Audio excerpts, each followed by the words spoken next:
चाहे बात करें ग्राउंडेड लेवल पे ब्रूटल क्राइम्स दिखाने की या अपने डार्क या हिलेरियस जोक से ऑडियंस को हंसाने की, अनुराग कश्यप की ये क्राइम ड्रामा मूवी सही मायनों में एक कल्ट क्लासिक मूवी है जो अपने रिलीज़ के 11 साल बाद भी ऑडियंस के बीच आज भी अपने रॉनेस और रियलिज्म की वजह से पॉपुलर है और सोशल मीडिया पे इसके मीम्स आज भी ट्रेंड करते हैं। तो ऐसे मूवी के बारे में और जानना किसे पसंद नहीं आएगा। So hey guys, welcome back to super nut TV, जहां आज हम जानेंगे gangs of Wasseypur film series के कुछ बिहाइंड द सीन फैक्ट्स और जानेंगे कि क्यों अनुराग कश्यप ने अजय देवगन को इस मूवी में कास्ट करने से मना कर दिया और कौन कौन से देश में इस मूवी को बैन कर दिया गया। साथ ही जानेंगे क्यों थिएटर्स ने इस मूवी को स्टार्टिंग में दिखाने से मना कर दिया और इसी के साथ जानेंगे इसके कुछ फाइनेंशियल और क्रिटिकल परफॉर्मेंस के बारे में। So without any further delay let's get fact number 1। Anurag Kashyap को इस मूवी का आइडिया 2008 में आया जब इस मूवी के राइटर जीशान कादरी अनुराग से मिले और जीशान ने उन्हें इस मूवी का आइडिया पिच किया और इसके बाद अनुराग ने इस मूवी पे काम करना शुरू किया। साथ ही इस मूवी में डेफिनेट का रोल भी इस मूवी के राइटर जीशान ने ही प्ले किया था। फैक्ट नंबर 2, जिस तरह से इस मूवी में शाहिद खान और रामाधीर सिंह के बीच में दुश्मनी दिखाई गई है वो इंस्पायर्ड है रियल लाइफ सूर्यदेव सिंह जो कि एमएलए थे झारिया धनबाद के और शफीक खान के बीच की दुश्मनी से, जिनका बिहार में अपने समय में बहुत आतंक था। साथ ही इस मूवी में फैजल खान का कैरेक्टर भी इंस्पायर्ड था real life gangster Faheem Khan से। फैक्ट नंबर 3, इस मूवी की कास्टिंग के दौरान फिल्म के प्रोड्यूसर चाहते थे कि इस मूवी में रामाधीर सिंह के कैरेक्टर के लिए अजय देवगन को कास्ट किया जाए, लेकिन इस फिल्म के डायरेक्टर अनुराग कश्यप नहीं चाहते थे कि इस मूवी में कोई भी बड़ा स्टार हो, क्योंकि वो इस मूवी को बहुत ग्राउंडेड रखना चाहते थे और इसके लिए बाद में उन्होंने रामाधीर सिंह के रोल के लिए तिग्मांशु धूलिया को कास्ट किया। फैक्ट नंबर 4, इस मूवी की शूटिंग से पहले अनुराग कश्यप सैमसंग के लिए एक ऐड शूट कर रहे थे और इस शूट के दौरान वो हुमा कुरैशी से मिले, जिसके बाद उन्होंने हुमा को गैंग्स ऑफ वसेपुर में रोल ऑफर किया जिसे हुमा ने एक्सेप्ट किया और हुमा आज भी इस मूवी को अपना ड्रीम डेब्यू मानती है। और साथ ही क्या आपको पता है विकी कौशल ने इस मूवी में एज अ असिस्टेंट डायरेक्टर काम किया था जब उन्हें बॉलीवुड में उतनी पॉपुलैरिटी नहीं मिली थी। फैक्ट नंबर 5, इस मूवी का ये कसाई खाना वाला सीन तो आप सबको याद ही होगा। तो ये सीन एक्चुअली में एक कसाई खाने में शूट किया गया था जो प्रयागराज में है और साथ ही मूवी में हमें जो सुल्तान कुरैशी के बारे में बताया जाता है कि 12 साल की उम्र में वो खुद अकेले एक भैंस को बुचर करके उसकी खाल निकाल लेता था, वो एक्चुअली में एक बच्चे को देख के मूवी में ऐड किया गया था जो उस कसाई खाने में रहता था। फैक्ट नंबर 6, हम सब जानते हैं कि डायरेक्टर अनुराग कश्यप अपने रियलिज्म की वजह से जाने जाते हैं, इसलिए इस मूवी को ग्राउंडेड रखने के लिए उन्होंने इस मूवी की स्टोरी दो परिवारों के बीच की दुश्मनी के ऊपर क्राफ्ट किया बजाय किसी बड़े माफिया गैंग की दुश्मनी को दिखाने की। उनके द्वारा दिए गए एक इंटरव्यू में अनुराग कश्यप ने बताया कि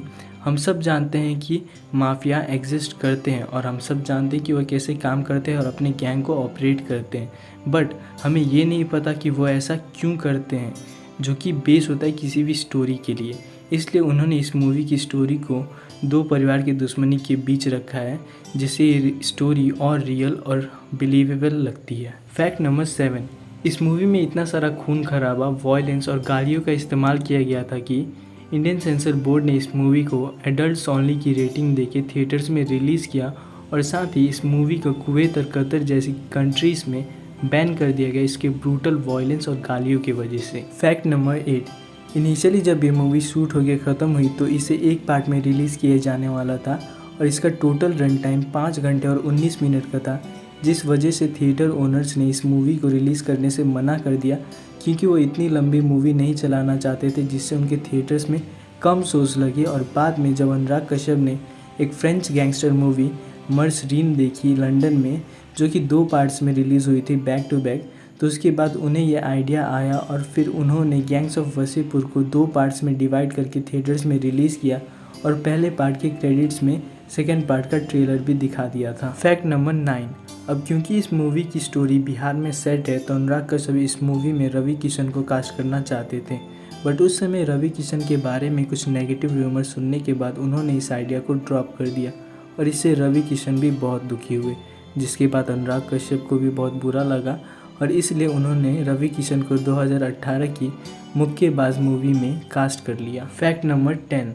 इस मूवी के सॉन्ग्स अपने आप में ही काफ़ी यूनिक थे, चाहे बात करें आई एम अ हंटर या जिया हो बिहार के लाला या फिर ओ वुमनिया। ये सब मूवी को उसकी फील देते हैं और लोगों को इसकी स्टोरी से कनेक्ट करते हैं। और इसी के कारण मूवी के दोनों पार्ट्स को मिला के इस मूवी में करीब 25 सॉन्ग्स थे जो कि heavily traditional Bihari folk song से इंस्पायर्ड थे। फैक्ट नंबर 11, अनुराग कश्यप अपने मूवीज़ में रियलिज़म को लेके कितना सीरियस रहते हैं इसका अंदाज़ा आप इस बात से लगा सकते हैं कि इस मूवी की शूटिंग के समय जब कोई चेजिंग सीन शूट करना होता था तो उस सीन को जेन्युइन दिखाने के लिए क्राउड और पब्लिक प्लेसेस में हिडन कैमरास का यूज़ किया जाता था, जिससे किसी को पता ना चले कि वहाँ मूवी की शूटिंग हो रही है और वो पब्लिक का जेन्युइन रिएक्शन कैप्चर कर सकें। और इसके लिए उन्होंने क्राउड सीन्स के लिए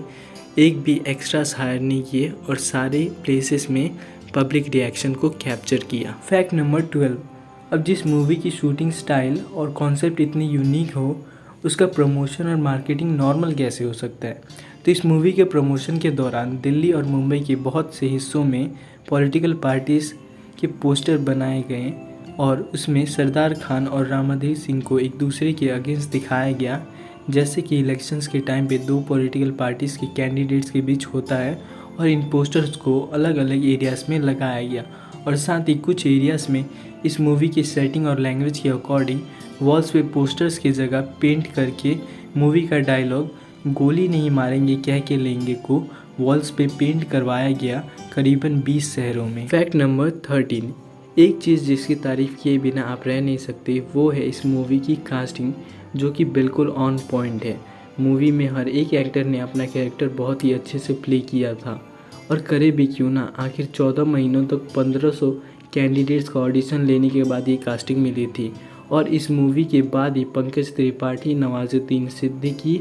राजकुमार राव, हुमा कुरैशी, ऋचा चड्ढा जैसे बेहतरीन एक्टर्स को बॉलीवुड में प्रॉपर रिकॉग्निशन मिला, नहीं तो इससे पहले ये सभी एक्टर छोटे मोटे साइड रोल्स ही किया करते थे। फैक्ट नंबर 14, अब बात करें क्रिटिकली तो इस मूवी ने दर्जनों भर अवार्ड्स जीते, जिसमें film fair critics award for best movie, national film award, screen award for best villain, IIFA award for best dialogues और ऐसे ही बहुत से अवार्ड्स जीते। और बात करें इंटरनेशनली तो इस मूवी को 4 नॉमिनेशंस मिले 55th Asia Pacific film award में, जिसमें बेस्ट मूवी और बेस्ट डायरेक्टर के नॉमिनेशन भी शामिल थे। और साथ ही गैंग्स ऑफ वसेपुर को द गार्डियंस के 100 best movie of 21st century में 59th रैंक किया गया और ऐसा करने वाली ये इकलौती इंडियन मूवी है। फैक्ट नंबर 15, बात करें कमर्शियली तो सिर्फ 18 करोड़ के कंबाइंड बजट पर बने ये दोनों मूवीज़ ने बॉक्स ऑफिस पे कमाल कर दिया था। जहां इसके फर्स्ट पार्ट ने 28 करोड़ का कलेक्शन किया, वहीं सेकंड पार्ट ने 31 करोड़ का कलेक्शन किया और दोनों ही मूवीज़ कमर्शियल। तो ये थे gangs of Wasseypur film series के कुछ इंटरेस्टिंग फैक्ट्स। आई होप आपने इन्जॉय किया हो और इसके साथ ही अगर वीडियो पसंद आई हो तो वीडियो को लाइक करें और ऐसी इंटरेस्टिंग वीडियोज़ के लिए चैनल को सब्सक्राइब करें। मैं मिलता हूँ आपसे अगली वीडियोस में। Till then, peace out.